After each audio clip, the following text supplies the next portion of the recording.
हरे कृष्णा। भगवत गीता के इस वीडियो में हम शुरू करेंगे छठे अध्याय का 24वां श्लोक।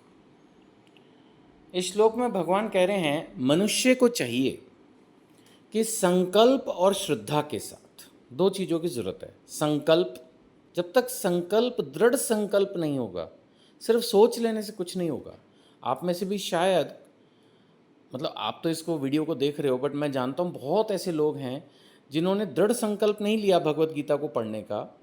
कम से कम एक बार सोचा, वो अच्छी बात है, लेकिन उसके बाद उन्होंने, जैसे मैंने मेरे को संपर्क किया, उससे उनके मन की ये इच्छा तो पता चली कि वो भगवत गीता पढ़ना चाहते हैं, लेकिन उसके बाद वो ढीले पड़ गए, ग्रुप से भी एग्जिट कर दिया या कुछ पूछो तो जवाब नहीं दिया। इसका मतलब बाद में उनको लगा होगा नहीं पढ़ना, अभी नहीं पढ़ना। बाद में उनके अंदर आ गया होगा कि भौतिकता, कि नहीं, अभी अभी इस उम्र में भगवत गीता नहीं पढ़नी, और पहले बूढ़ा हो जाएं और पहले कमज़ोर हो जाएं फिर भगवत गीता पढ़ेंगे मे बी।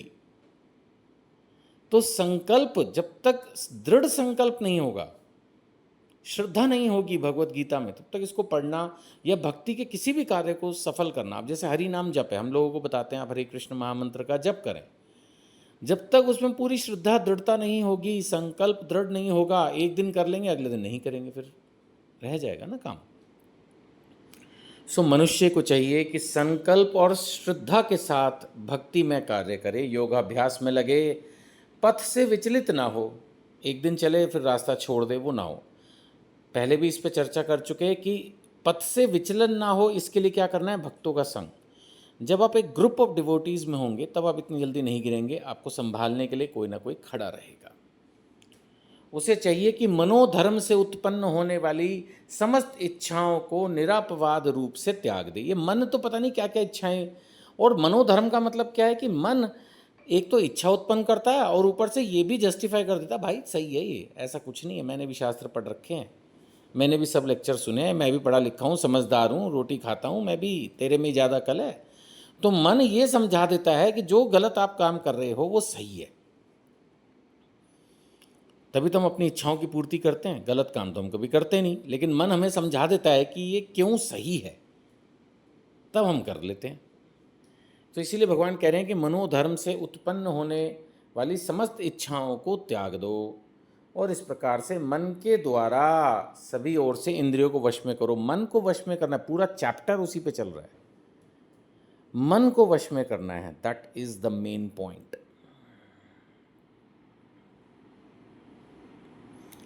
25वां श्लोक अब हम पढ़ेंगे। इसमें भगवान कह रहे हैं धीरे धीरे, एक दिन में नहीं होगा। सपोज आप सोचो बटन दबा दूं, कहीं इंजेक्शन लगवा लूं और मन काबू में हो जाए, नहीं हो पाएगा। धीरे धीरे, क्रमशः, पूर्ण विश्वास पूर्वक बुद्धि के द्वारा समाधि में स्थित होना चाहिए। धीरे धीरे आप भक्ति में कार्यों में स्थित होंगे। हम पहले भी चर्चा कर चुके हैं कि समाधि का अर्थ क्या है।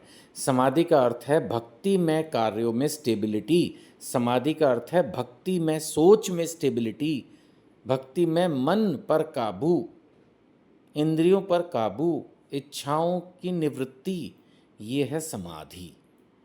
सो भगवान कह रहे हैं धीरे धीरे होगा, एक दिन में नहीं होगा। कर्मशः पूर्ण विश्वास पूर्वक बुद्धि के द्वारा समाधि में स्थित होना चाहिए, और इस प्रकार मन को आत्मा में स्थित करना चाहिए, परमात्मा में स्थित करना चाहिए। मन तो क्या है, उड़ता ही रहता है इधर उधर, उसको पकड़ के लाओ, और अन्य कुछ भी नहीं सोचना चाहिए। मतलब और जो विषय हैं, भौतिक विषय, कैसे कमा लूँ, कैसे कमा लूँ, तो खैर मेरे मुंह से गलत निकल गया, कमाने के बारे में सोचना कोई गलत नहीं है। अगर आप स्पेशली एक परिवार को लालन पालन कर रहे हैं, फिर चाहे पुरुष हैं या स्त्री, आपको कमाना तो पड़ेगा, वो कोई उसमें कुछ गलत नहीं है, उसमें कोई पाप नहीं है। लेकिन आपको ये समझना होगा कि इसके साथ आपको और भी कार्य करने हैं, और एटलीस्ट मानसिक स्तर पर भगवान से, भक्तों से जुड़े रहना है। मन अपनी चंचलता और अस्थिरता के कारण जहाँ कहीं भी विचरण करता हो, भगवान ने खुद बता दिया मन का कि भाई मन तो चंचल है। भगवान खुद भी जानते हैं मन चंचल है, उसमें कभी कुछ आएगा कभी कुछ आएगा, बट उसको स्थिर करना है। अब जैसे बच्चा नहीं होता, वो इधर भागता उधर भागता है, तो जो अच्छे पेरेंट्स होते हैं वो बड़े प्यार से सिस्टमैटिक वे में धीरे धीरे बच्चे को ढाल के शांत बनाते हैं। एकदम कहाँ कंट्रोल में आता है। मुझे भी याद है एक बच्चा बचपन में, वो एक सोफ़े से दूसरे सोफ़े पे कूदता ही रहता था, कूदता ही रहता था। डॉक्टर से जाके मिले तो बोले हाँ होता है, बचपन में कई बार कुछ बच्चों में एनर्जी ज़्यादा होती है तो उसको कंज्यूम करने के लिए वो इस तरह से कुछ भी फिजिकल एक्टिविटीज़ करते हैं।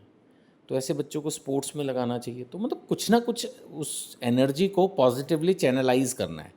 तो मन तो चंचल है, कभी यहाँ भागे कभी वहाँ भागे, लेकिन हमें उसको इस तरह से सब्स्टिट्यूट, दबाओगे तो शायद मन दब ना पाएगा, उसको सब्स्टिट्यूट करना पड़ेगा। आनंद चाहिए उसको, तो भक्ति का आनंद दो, भक्तों के संग का आनंद दो, हरि नाम का आनंद दो, शास्त्र अध्ययन में भी रस है उसका आनंद दो। अब श्रीमद् भागवतम की कथाएं पढ़िए, आत्म विभोर हो जाओगे, पढ़ते जाओगे, मन नहीं करेगा बंद करने का उसको। इतनी अच्छी कथाएं उसमें लिखी हैं। सो मन अपनी चंचलता और अस्थिरता के कारण जहाँ भी विचरण करता हो, मनुष्य को चाहिए उसको वहाँ से खींचे और अपने वश में लाए। जबकि ये तो एक एनिमल के साथ भी होता है, वो भी इधर उधर भागता है ना। मैंने कई देखा है, कुछ डॉग पेट ऑनर्स हैं, वो जो डॉग होता है उनका, वो उसको इधर उधर भागता है, लेकिन वो उसको कंट्रोल में करते हैं, खींच के लाते हैं, फिर वो शांति से चलता है। उसको समझ में आ जाता है कि नहीं भाग पाऊंगा, तो फिर वो शांति से चलता है। जिस योगी का मन मुझ में स्थिर रहता है, और क्या चाहिए, वह निश्चय ही दिव्य सुख की सर्वोच्च सिद्धि प्राप्त करता है। दिव्य सुख की भी, यानी कि जो आध्यात्मिक सुख है वही दिव्य है। जो भौतिक सुख है उसमें क्या प्रॉब्लम है? भौतिक सुख का एक आदि है, एक अंत है, शुरुआत है और अंत है, टेम्परेरी है। और भौतिक सुख जब मिलता है बड़ा अच्छा लगता है, लेकिन जब जाता है तो बड़ा दुख होता है। इसलिए दिव्य सुख की कामना करें, वो हमेशा रहेगा। सो जिस योगी का मन मुझ में स्थिर रहता है, वह निश्चय ही दिव्य सुख की सर्वोच्च सिद्धि प्राप्त करता है।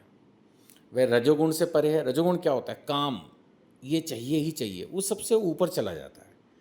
परमात्मा के साथ अपनी गुणात्मक एकता को समझता है। वो समझता है कि मैं भगवान का ही अंश हूँ और मेरा जीवन भगवान की और उनके बनाए हुए जीवों की सेवा के लिए है। समझता है इस बात को। अपने आप को स्वामी नहीं समझता, अपने आप को भगवान नहीं समझने लगता, नहीं। और इस प्रकार समस्त विगत कर्मों के फल से निवृत्त हो जाता है। जो भी उसने पास्ट में कर्मास किए थे, उनके जो भी पाप पुण्य उसके पास संचित हो गए थे, भक्ति में कर्म कर करके वो जलते चले जाते हैं, और एक दिन वो नील बटा नील उसका आंसर हो जाएगा। उसका जो बैलेंस है, नो पाप नो पुण्य, ना कुछ सफरिंग ना कुछ भोग, एकदम क्लियर कट जीवन, सीधा मोक्ष के लिए एलिजिबिलिटी। 28वां श्लोक। इस प्रकार योगाभ्यास में निरंतर रहकर आत्मसंयमी योगी समस्त भौतिक कल्मश से मुक्त हो जाता है और भगवान की दिव्य प्रेमा भक्ति में परम सुख प्राप्त करता है।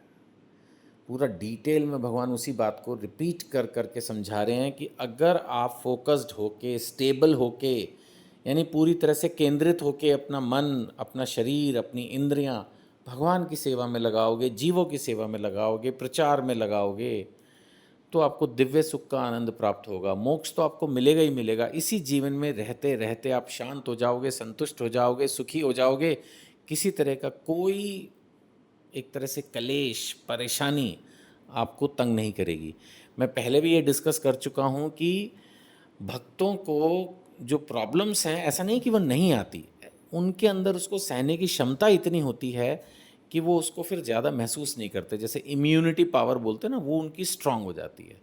मैंने पहले भी एक एग्जांपल लिया था, रिपीट कर दूं, हो सकता है किसी ने पिछली वीडियो ना सुनी हो, कि जैसे बाहर गर्मी है और आप एक एयर कंडीशन रूम में बैठे हैं, तो गर्मी तो है लेकिन उस गर्मी का एहसास नहीं हो रहा है क्योंकि एसी चल रहा है। इसी तरह से भक्त जो है, जब भक्ति में कार्य में जुड़ा है, भक्तों के संग में जुड़ा है, हरि नाम से जुड़ा है, तो जीवन में समस्याएं तो एक like part and parcel of life है। जैसे दिन होता है, रात होता है, ऐसे सुख और दुख की भी साइकिल चलती है, प्रॉब्लम्स की भी साइकिल चलती है, गुड हेल्थ बैड हेल्थ की भी साइकिल चलती है।